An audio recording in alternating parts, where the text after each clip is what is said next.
The creator economy will replace agencies in 2025, and this is a massive opportunity, and I'm about to prove it. The first thing we have to take a look at is the current state of the online service business space. This space is rapidly changing, and it is easier than ever to start an agency and book calls.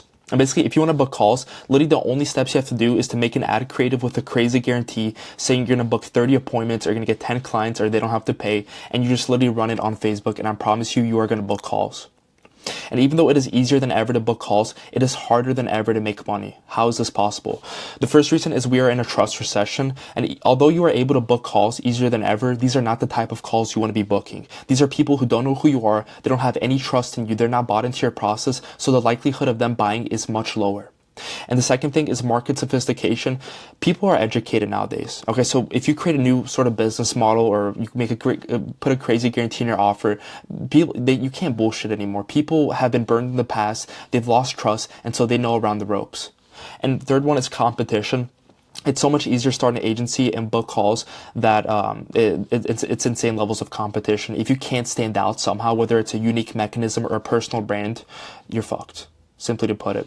And so what does this mean for people in the agency space? As the trust levels get lower and lower, the money that goes to creators increases. And so when was the last time you clicked on an ad, and truly think about this, when was the last time you clicked on an ad from someone you never heard of and bought something over $3,000 from them right away? You know, you click on an ad, you hop on a call, and you bought right then and there from someone you never heard of before. Very probably not ever happened. And so the only agency owners that will survive in 2025 are those with personal brands. And so since there's less trust and less people are buying straight off of ads and from direct response marketers, the amount of money that's going to go to creators increases, which means that more money will go to less people. And the less people are the people who are creating content and building an audience. And so now I want to talk about how this all became to be and the current stance, the current state of the creator economy. And so the creator economy is projected to grow approximately $520 billion by 2030, representing a significant expansion from its current valuation. And so massive platforms like Apple and Google enabled numerous apps like Instagram, YouTube, Facebook, and even more to be built on top of their ecosystems. The apps are an atomized version of the platforms and ecosystems they were built on top of. Both the platform and apps could capture trillions of dollars of value. So basically, to put it, first things that were created was the platforms like Apple and Google, and they were building these within the first decade. Okay, so they were building and scaling platforms in the first decade, and they were able to capture trillions of dollars in value. Then came the apps like YouTube, Facebook, Instagram, you know, whatever social media platforms you want to think of. These were getting built and scaled in the second decade, and they were building and scaling these apps, which were able to capture trillions of dollars in value. And so the next wave is the creator economy. Apps like YouTube, Instagram, Facebook, etc. enable creators to become an atomized unit of the apps. The only part that still has to be uncovered is how to capture trillions of dollars in value. So the same way YouTube and Instagram and Facebook are an atomized version of platforms like Apple and Google, creators like Hermosi, Tate, Iman Gadzhi, Lex Friedman, Mr. Beast, these are all and me and you, people who create content. We are atomized versions of the apps that enable us to build our audiences and to create content. The only part that we have to figure out is how to capture trillions of dollars in value, like the two predecessors were, like the apps and the platforms were able to do. Okay, and so that is the situation we're in. And then now let's take a look at people like Iman Gadzhi. Okay, so how does Iman, like literally think to yourself, how does Iman run an education platform, a SaaS company, a personal branding agency? Not many people even know he runs a personal branding agency. He has a private Instagram where he only has like 10,000 people following that he's marketing to people who own businesses. He also has an energy drink company and also an eyewear company. How the fuck is he running all these companies at once? And he still, even though he has all these companies, all these products, all these services, he still can't meet the demand for all his products and services. That's fucking insane. It's because he has distribution. He can start any business and sell out immediately because of the distribution base he has built through his personal brand. And here's some of the offers and things he's selling. So when it comes to the cheaper side, he's running an education platform for 30, 40 bucks a month. He has a SaaS, which is maybe 50, 100 bucks per month if I had to guess. Energy drink and eyewear brand glasses. Okay. And when it comes to more expensive offers, sometimes he has courses and one-time events that you can pay a couple grand for. And he also has his personal branding service, which I'm also, I haven't hopped on a call, but I'm assuming it's a few grand. And I'm actually in that Instagram account where he's marketing it. And so, you know, it's because of this right here. He has a YouTube channel, and you can argue that, yeah, he has an Instagram with over 1 million followers. His X account, Twitter, has maybe 600,000-700,000 followers. But none of that would be possible if he didn't start posting on YouTube, posting long form content, providing value where his audience can spend lots of time with him. Okay, so this is where it all started. And here's actually the Instagram account that I was talking about, where he markets his personal branding service. And look, he says, if you followed my event last week, you would have seen he sold a 1-year subscription of his software. And he literally made $1 million in one fucking day. Please think, people struggle for years to hit 10K, 100K, even a few people who hit 1 million per month. This guy is able to make $1 million per day from software, which is absolutely no fulfillment. It's literally just pure profit, other than him paying his team whatever expenses he has, but it's mostly profit. And so he says this is normal for him. He makes millions of dollars profit from his smallest business, his eyewear brand, because he doesn't pay for ads. On most of his businesses, he doesn't pay for ads. It's literally just his content. And so how do you not see this yet? He literally says right here, this is Iman saying it on his private Instagram account, personal brand is the key to everything you want in life. He also put, coming up to my 10th year running a business, first $1 million profit was 6 years ago, first $10 million profit was 3 years ago, been beating the numbers every year, building systems, team, a bulletproof personal brand has kept me sane through it all. I wish the same for you. Okay, and he has all his companies, his education company, his eyewear, his energy drink software, and this is his personal branding service, and it's all because of his content. Nothing else. He would not be able to achieve the same results if he was just running paid ads and nobody knew who he was. No, forget about that. It's all because of his personal brand and his content. The second person I want to talk about is Elon Musk. You might not even realize it, but this dude is also a mega star, a superstar influencer and content creator. And you might not consider Elon a content creator, but he is. Elon has over 200 million followers on X. That's the only platform he's active on. He even has an account on. I don't think he has an account on YouTube or any other platform. He posts 10 plus times a day, and anything he starts, does, or creates gets the attention of the world immediately. Elon didn't build his audience purely from his content. He became the most successful man first on the planet by running multiple disruptive companies, but he does use his massive brand and influence to his advantage. I think Elon has probably the strongest personal brand on the planet because he's not somebody who became famous or became well-known through his content. Obviously he got the credentials first. He did shit that impressed the world. He built products, built companies that got the attention of the world. And from there, that automatically built him a personal brand. Same with Jeff Bezos, Mark Zuckerberg. These types of people who got a personal brand from their business are the type of people with the strongest personal brand. And I want you to look at this right here. So Tesla is a $1 trillion company. And guess what? It does no traditional advertising.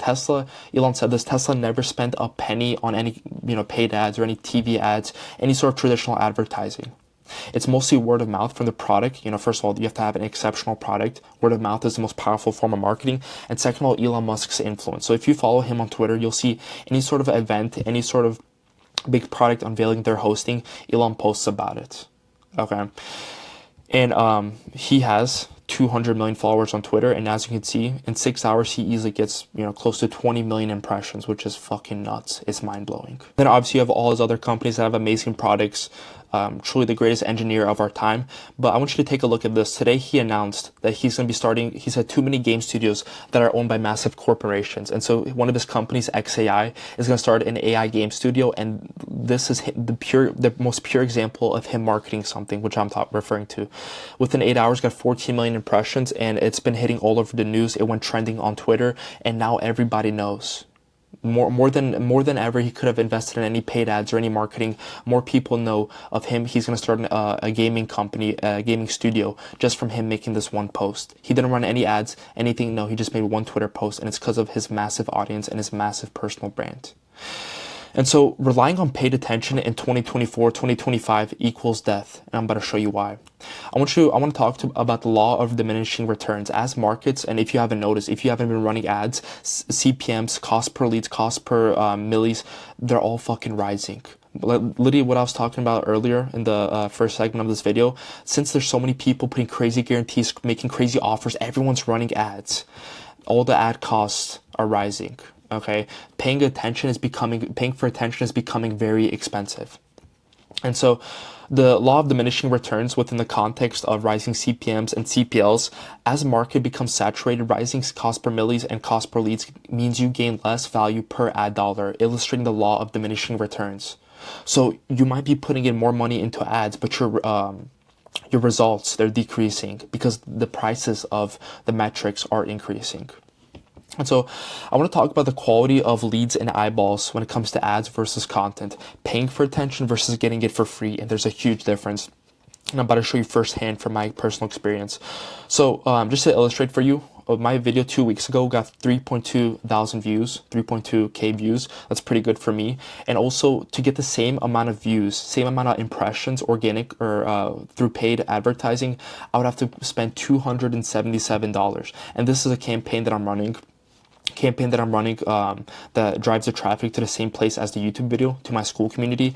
And for me to get the same amount of eyeballs in the same market would cost me almost $300, where I got it for free. But that's not even the crazy part. What's the crazy part? This video got double the amount of leads as the paid traffic campaign. But here's even the crazier part. These leads are 10, 20 times higher quality, more engaged than these leads right here. These are people who just scroll on Instagram, they find an ad, they click on the ad, they join the community, and through the community they get nurtured. But these people just watched the video. They'd probably know a few of my videos. They probably watched a few of my YouTube content videos, and they clicked on it and they joined the community because they thought I provided them good value in the video beforehand. And so here's the difference. Not only did I get double the amount of leads from the same amount of eyeballs and for free, but these are engaged warm leads, opposed to these leads who are just people scrolling and they clicked on an ad. So it's a huge difference. You need to start creating content. Your life depends on your ability to get attention for free. And this situation, to get 3,255 impressions, the cost is only going to keep getting more and more expensive. It's only going to get worse from here. So you need to start creating content right now before it gets too late, before too many people somehow, I don't know if it's possible, fucking saturate the YouTube market. Okay, so your life depends on your ability to get attention for free. Start creating content.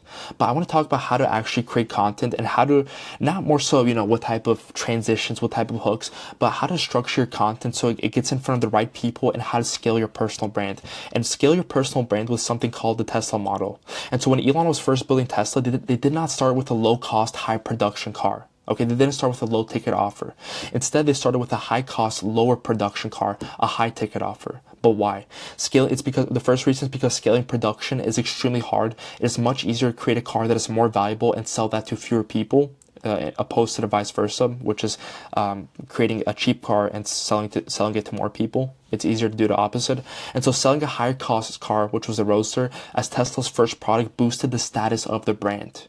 So since they're selling an expensive luxury car, an expensive luxury offer, they got to inherit the reputation of a brand that sells luxury products and services. And so selling an expensive product to fewer people allowed them to collect more profits, and also created a customer base of higher net worth individuals, which can both be leveraged when they create products down the value ladder, when they create cheaper products. So one, they started with a more expensive offer, which allowed them to collect more profits. They sold it to higher net worth individuals, which made the reputation of their brand the same as a brand selling cars like Lamborghini or Ferrari, whatever you want to compare them to. And also, they built up a customer base of people they can resell more products and services down the line. Okay, and so how does this actually look when you're creating content and scaling your personal brand and business? Here's what it looks like. So I would highly recommend, first of all, when it comes to choosing the platform, start with YouTube. Okay, if you're starting from zero, have no money, no reputation, nobody knows who you are, start with YouTube. This is the platform where people spend the most time with you. And these aren't brain dead people who fucking scroll on Instagram, TikTok, and they're like, you have to, hook them in, keep their attention span. No, these are people who are trying to learn, they're trying to get educated, and you're here to teach them. And so I would highly recommend you start by creating YouTube content. This is the platform where people spend the most time with you. Here's how to implement the Tesla playbook into building your personal brand.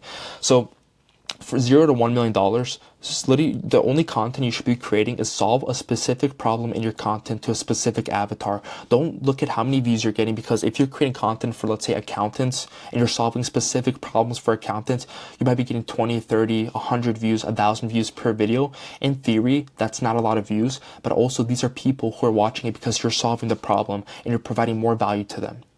Okay, and so you want to sell high ticket offers to less people, so small and quality audience. This should be your target in the beginning, and then when you're going from this should be 1 million to 10 million. So going from 1 million to 10 million, broaden your content so it appeals to more people.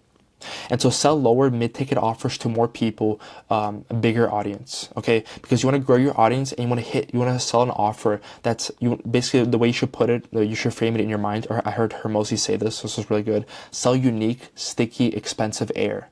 You want to sell an expensive or a lower ticket offer that retains them. That's the sticky part, and it's also unique, which attracts their attention. And also make sure there's no fulfillment. If you're going to be selling to a lot of people, sell something like a community or some sort of course or content or program. Make sure there's no fulfillment if you're going to be selling to a lot of people. Okay, so that initially scaling to $1 million, sell a higher ticket, little unscalable offer to less people, and then broaden your content, broaden your personal brand, and sell a lower ticket offer to everyone that can afford it within your audience. Okay, and so that's what the Tesla model looks like when it comes to scaling your personal brand. And so what does the process of you actually monetizing your content look like? I'm going to display it to you. It's not something extremely complicated. It's actually pretty simple. So first, you create valuable content for your audience, your target, your market, or whatever you want to call them. And then you want to make a call to action to a free gift or lead magnet. Okay, but the only way they can access this free gift or lead magnet is if you capture their attention, you get their email, or they join a community. From there, if they join the community or join your email ecosystem, you provide more value through whatever mechanism, whatever type of content you're going to be posting or sending them. And then within the email or whatever ecosystem you have their attention in, make another call to action to either a webinar or for them to book a call. Okay, so this is, you can either one-to-one selling, which is just typical hopping on a call with the prospect, finding out their pain points, providing the solution to them, trying to handling objections, how that goes, or one-to-many selling, which is a webinar with, let's say, 200, 300, 400 people on one Zoom call where you're providing value and then making an offer at the end. Okay, it's literally as simple as that. This is a high-level overview of how to monetize content, but if you got one thing from this video, it's that paying for attention and purely relying on direct response marketing, if you're doing that, you're done. Okay, especially costs are rising. All the money is going to creators. More money is going to less people, meaning that if you're creating content and you have even a small audience that trusts you built up, you're going to succeed and you're going to make a lot of money. I hope you got value out of this video, and I'll see you in the next one. Bye.